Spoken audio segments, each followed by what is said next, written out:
First question of the week. This is from Richmond _1717. With Coach Harbaugh changing the culture for the Chargers, bringing consistency week to week, what do you think their ceiling is for this season? Well, Richmond, when I answered this question, I went and looked back at the Chargers schedule. I look at where they're at, and I really see only 2 games where it's like, yeah, they probably won't win that one, right? Like, and I'm sure this could go up in a bulletin board in LA right now, but the game they play at Arrowhead and then the game they'll play against Jim Harbaugh's brother, John, and the Ravens on Thanksgiving week on that Monday night.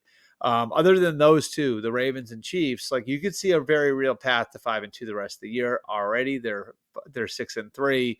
So I'm going to put their ceiling right there at 11 wins, where maybe they steal one of those, maybe they lose one, but I think 11-6 would be the ceiling right now. I think they're solidly a 9-win team. And to me, they've exceeded expectations. I thought coming into the year, they'd be very competitive. I thought they'd be right around 9 wins. So the fact that they're in position to win more than that, as we hit the stretch drive of the season, I think is a big accomplishment. And I think it's due to a lot of different things, but maybe the most encouraging thing is how this is really starting to look like a Harbaugh team in a number of different ways. Number one, defensively, they've been fantastic. Maybe the best defense in the league. And they're getting the most out of your Khalil Max, your Joey Bosa's, your Derwin James. They're playing really good team defense. And they've got a guy at the controls that they really feel like they can trust. And this is one thing I think underrated about Jim Harbaugh that he's done over the years is identifying and finding the best guy to run his defense, right? So at Stanford and then in San Francisco, it was Vic Fangio. At Michigan over the years, we saw him bring in Don Brown after losing DJ Durkin. Durkin did a good job there his first year. Brown was a really high-level coordinator. When he needed to be replaced, they went and got Mike McDonald from the Ravens. They lose McDonald after a year. When he goes back to Baltimore, they replace him with Jesse Minter, who's now the DC with the Chargers. Just a really good defensive coordinator, really good players on that side of the ball. So stout defense is the first element. The second element, of course, is the run game.